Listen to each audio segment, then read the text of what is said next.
Good evening. It's time now for Talk of the Bay on K-Squid Radio, your community station for the Monterey Bay Area. We broadcast to the dolphins, the whales, the squid, and lots of other creatures that live right here in the Monterey Bay. And we even have listeners in Hungary and British Columbia. So welcome all our streamers at ksqd.org. I'm Rachel Ann Goodman. And tonight we're going to be talking about seafloor mining and oil extraction proposed in California, Washington, and Alaska, and how to fight that. We'll be speaking with Dan Haifley. He's a longtime coastal protector and has been involved with ocean education for most of his life. He thought he was retiring, but he's coming out of retirement to fight the good fight once again. Later in the program, we'll be talking with Professor Nolan Higdon about the way the media has been covering Venezuela and all the United States has tried to do there. That was recorded last week. There's probably a few new things that happened since then, but we'll be talking about the media angle. And we'll also hear from our humanities intern, Demaya Russo, who's going to be talking about sea level rise and how to deal with it. All of that ahead on your local community radio station, K-Squid.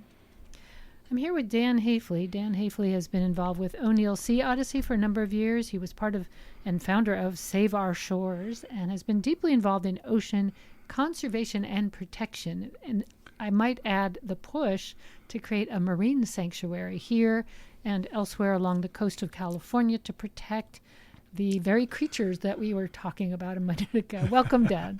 Well, thank you for having me, Rachel. It's great to be here. It's great to have you. So there's a lot of beauty in our bay, and we look out and we see a beautiful blue surface. We don't always see what's under it unless it breaches the surface or jumps out onto the wharf like the sea lions do. Sometimes we can see cute fuzzy sea otters roaming about. They are endangered. There's only, 2,100 of them? Yeah, there's approximately 3,000 of them left, and that population has remained stable, but that does not mean that the species is stable. We need a lot more for them to be able to survive a catastrophe like an oil spill, for example. So you and I are probably old enough to remember a time in California when oil was on our beaches because of ruptured pipes, because of oil spills. When I was, I think, 7 or 8, went on a field trip to Bolinas, to the beach, Stinson Beach, I think it was, and there were dying birds all over the beach and people just trying ineffectually to save them with bits of straw. That was it. You know, and oil trying to, paint thin or whatever. I'm sure most of those birds didn't make it, but as a young person, it made a huge impression on me that this is not good. And I don't know what your memories of that time were, but it certainly is pretty vivid in my mind. Yeah, no, there have been a number of minor and medium-sized oil spills in and around San Francisco Bay. There was one, the San Mateo coastline, several decades ago.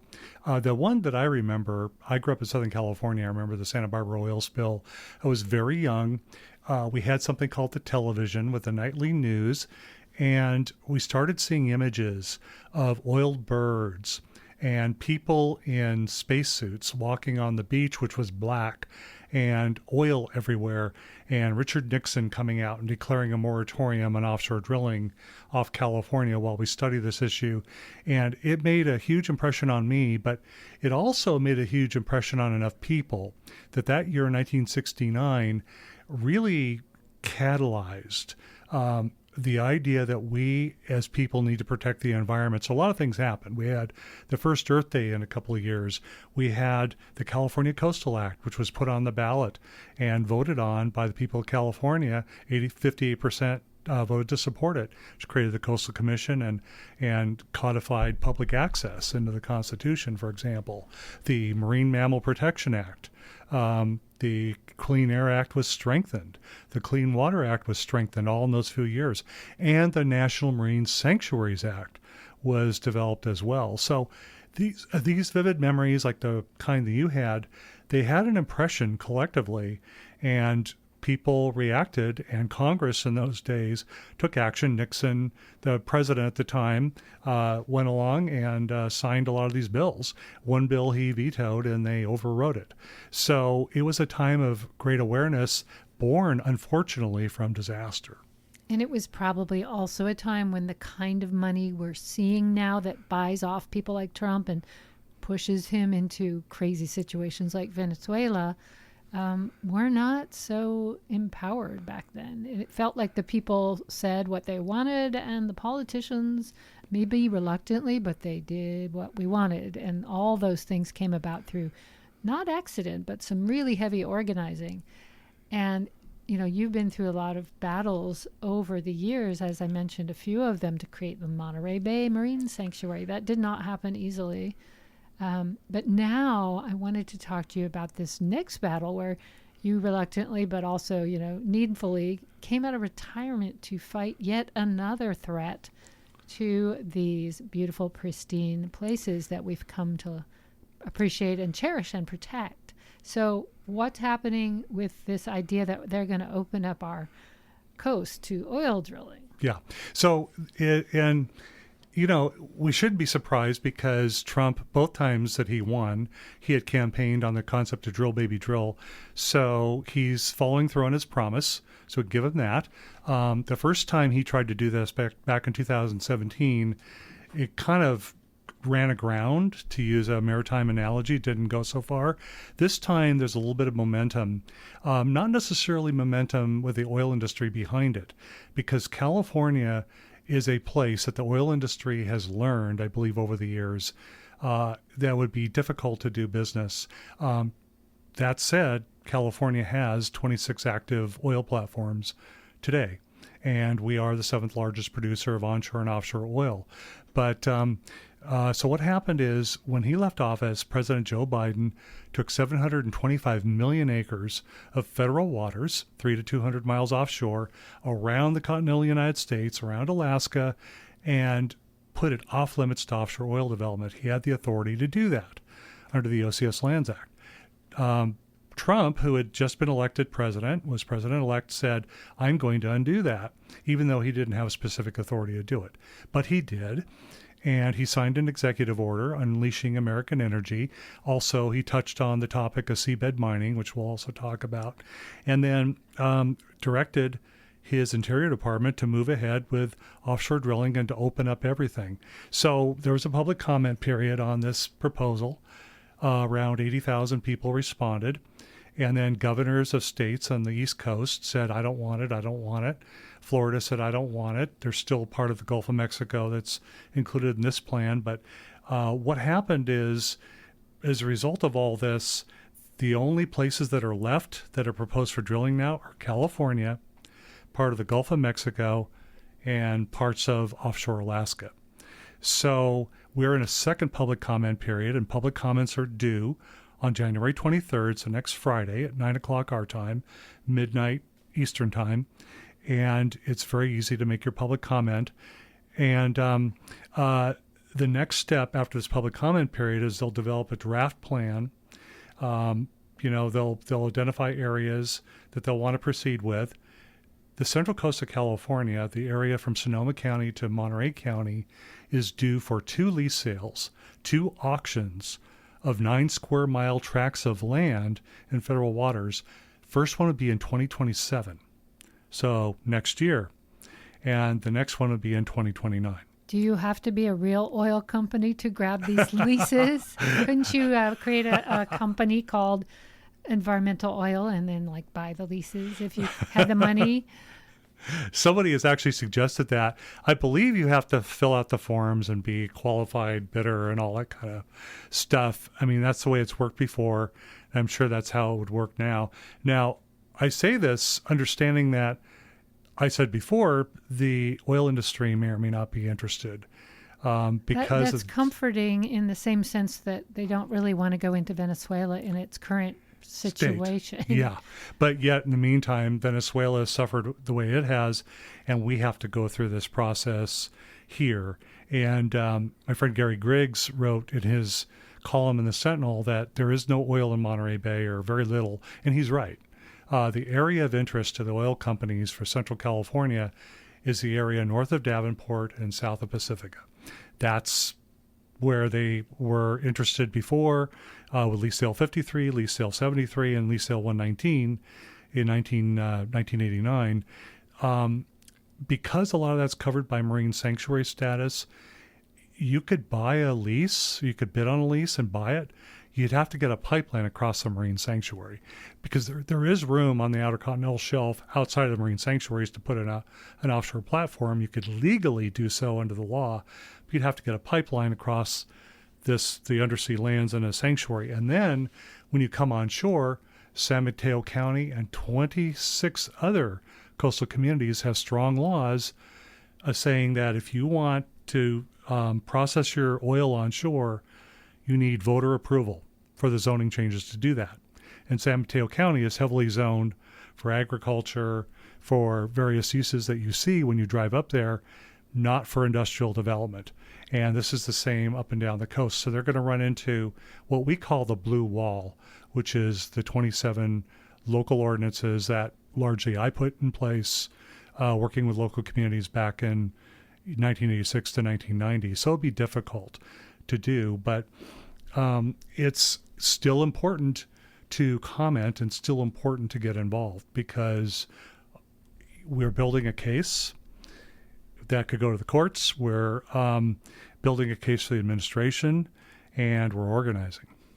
And I want to talk about the organizing piece in just a moment, but not to be Debbie Doomsday, because it feels right now that the federal government, despite its lip service to states' rights, is absolutely running roughshod over states, cities, counties, and everybody else in between it and its goals. And so isn't there maybe a possibility, unfortunately, that they could just say, sorry, screw you all, we don't care about your laws. They seem to be ignoring, the laws of their own Congress, asking them to release the Epstein files. So why not saying we're giving these to our oil buddies because they didn't ask for it, but it's a present, right?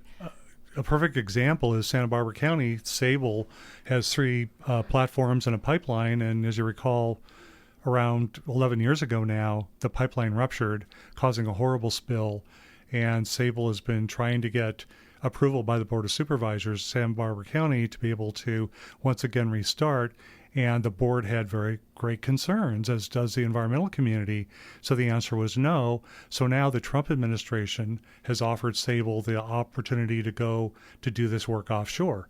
Highly dangerous, highly risky, very expensive. So that's a very good point. And that question was posed to me the other day about the local onshore facilities ordinances. By the way, these ordinances survived many court tests, so they're fairly legally sound. But we could face that. But at least we have them. If we didn't have them, we wouldn't have that option. And zoning is something that's reserved for local governments. The comforting thing is when the oil industry sued over these local ordinances, they did so saying that they violated the Commerce Clause of the Constitution, that oil was interstate commerce, that we were interrupting the flow of oil, to other parts of the country, elsewhere. And the judge, Judge Consuelo Marshall, said that's irrelevant. Zoning law is what matters here. And the oil industry, can make a case that this is necessary to the voters. And if it doesn't work, you go somewhere else and do it.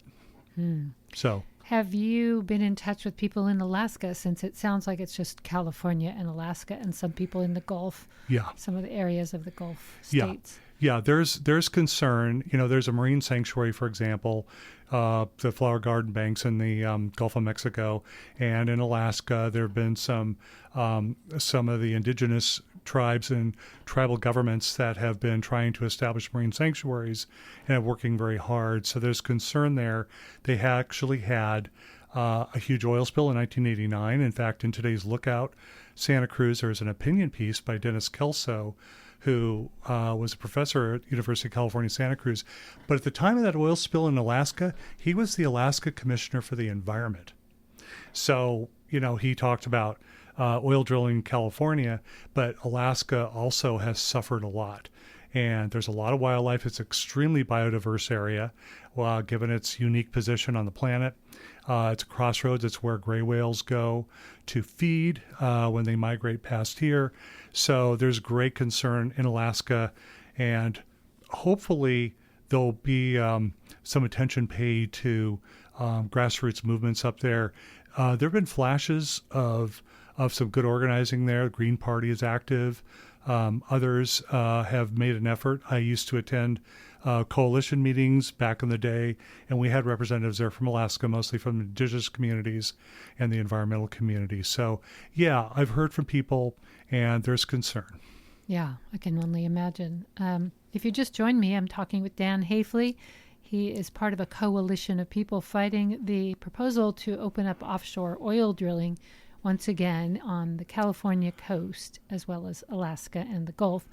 I wanted to talk about seabed mining, which is a relatively new concept. It's being tried in some other countries, I understand. Yes. Highly damaging to the Yes. ocean floor and creatures that live there. Can you imagine? Well, you could imagine it. Go to eastern Kentucky and see what that does to the land above the ocean. It's pretty damaging when you strip mine something. Yes. So seabed mining is an emerging technology. And before we jump into that, so Save Our Shores, Katie Thompson, their executive director, and the team over there are basically looking at reinvigorating the blue wall. So for all those blue bricks in the blue wall, the existing ordinances are going to refurbish those bricks, restore them, and then put bricks where they should be in California. But one of the part of the refurbishing those bricks and the new bricks will be adding language on seabed mining. Now, seabed mining could take a couple of forms. One is you have a little vehicle operating on the ocean floor, and some of this is still conceptual. It would grab nodules that have many metals in them, precious metals, cobalt, nickel, things like that, and grab them. And what could be wrong with that? Well, what happens is you create a disturbance on the seafloor that goes into the column. It's like a dust up, and that could have great harm on a lot of foundational species and a lot of marine life, and a lot of this we don't understand. And the other type of mining is the more invasive, which you were talking about, digging down into the surface. And there have been many reports and studies done from seabed mining done in other parts of the world. So the way that seabed mining would work is legally there is a company that has asked to do seabed mining in U.S. waters. And right now the Interior Department is piloting, and this is per Trump's executive order. He authorized the Interior Department to begin work on seabed mining in U.S. waters. They're piloting a project in American Samoa near the National Marine Sanctuary there. We have an American Samoa National Marine Sanctuary, which would allow this company to do some seabed mining there. And if that's successful, they would take a look at places like the California coast and then move there next. And then this is also the same agency that permits offshore oil. It's a different track, different process, but it's called the Bureau of Offshore Energy Management. They would provide permits for this procedure and probably allow a lease sale so that these vehicles could operate within a certain area, because these are federal lands, these are taxpayer lands where these minerals are. The second process, interestingly, the National Oceanic and Atmospheric Administration of all agencies has been authorized to assist companies that want to do seabed mining in international waters. Now, there's a seabed mining treaty to which the United States is not a party, but and if you're a party to the treaty, you're bound to it, and it's legally questionable, but they're moving full speed ahead with the idea of going out to international waters, which could be anywhere. And there's a number of places where, metals, precious metals could be identified. Now, for the California coast, we have something called Davidson Seamount, which was added to Monterey Bay National Marine Sanctuary in 2008. Actually, November 2008, and was legally put into law the next year in March, I believe. And because it's an undersea mountain, it's very biodiverse. There are some precious metals there, and probably precious metals nearby that are outside the boundaries of the sanctuary. And I'm assuming, by saying this, that the administration is not going to go after lands within a national marine sanctuary, although they have not ruled out national marine sanctuaries for offshore oil. And I wrote about this yesterday in my column in the Sentinel. It's very concerning, but we could have this as an emerging technology. And of course, there's a demand for precious metals. We all have cell phones, we have batteries in cell phones, just like with offshore oil. We all drive, we use oil. It's a matter of being able to find alternatives. And isn't part of the interest in Greenland not strategic with China or Russia, but has a lot to do with their precious minerals? Yeah. So it's a big, complicated fabric. And somebody raised a good point the other day. They said, well, do you not want these activities here, but they're okay elsewhere? Well, really, they're not okay anywhere in the world. And what we want to do is we want to find a way that we can coexist with the natural world around us. And that was always the question with offshore oil. And a good example is national marine sanctuaries. The fight against offshore oil gave us many of our California marine sanctuaries, all 5 of them, or at least 4 of the 5. And national marine sanctuaries are a great way that we coexist with the ocean world. We do research lightly, we do education, we do resource protection. We do the best we can to balance out. And part of that is education around what we do to impact these marine sanctuaries. A good example is plastic pollution. Our use of plastic directly affects the ocean, which now has 5.25 trillion pieces of plastic in it. The whole ocean, not just marine sanctuaries. So it's a question of being able to be aware of what we're doing to the ocean environment and act accordingly. Well, one thing we haven't talked about, which we could dedicate a lot more time than we have today to talk about, is, the whole push to drill, baby, drill seems to have forgotten conveniently that we can't burn all that oil that we could get out of Venezuela. We keep hearing journalists talk about it. It's got the world's biggest oil reserve. If you take all that out of the ground and burn it, we will not be able to live on this planet, and we will see the sea levels rise. And we're already seeing dire reports about the hottest years are the past 10. Precisely. And it feels like that's just been wiped out of the conversation conveniently by this administration, literally by taking the words out of their websites, but also just with everyone else worried about their own safety, for example. Yeah. It's hard to steer that conversation to the bigger safety where we need a planet that's not warming rapidly. Exactly. And offshore oil does accelerate sea level rise and climate change, as does many other technologies we have. On the question of offshore oil in this plan, I mentioned that comments are due on January 23rd at 9 p.m. It's very easy to comment. I could give you all the websites to go to and what to click on. I'll just say go to savemycoast.org, savemycoast.org. You get in there, and the second little icon you see, it says, make your public comment here. Click on that, and you have a choice between using their comment, Richard Charter's comment, or developing your own comment. I suggest developing your own comment. It'll take you right to the website. Do it before 9 o'clock next Friday. We have about 18,000 comments that have been logged so far. We want to get to at least 50,000. We've got, a week and a day to do it. I think we can. That would be an important thing to see that number go up to that degree. And Dan, you have a show on K-Squid. You do the Ocean Report. I wanted to thank you for educating us about the oceans, which we live right next to, but many of us just don't know what's down there because we're not going to get down there. It's a lot of fun. And the funnest one I did was the one about Humboldt squid. They're kind of aggressive. But they're also very intelligent, much like the listeners of KSQD. Thanks for coming in and talking about this very important issue. And we'll have you back, and we'll look forward to hearing you on K-Squid in the future. Thank you. Thank you, Rachel. Haifley, thank you.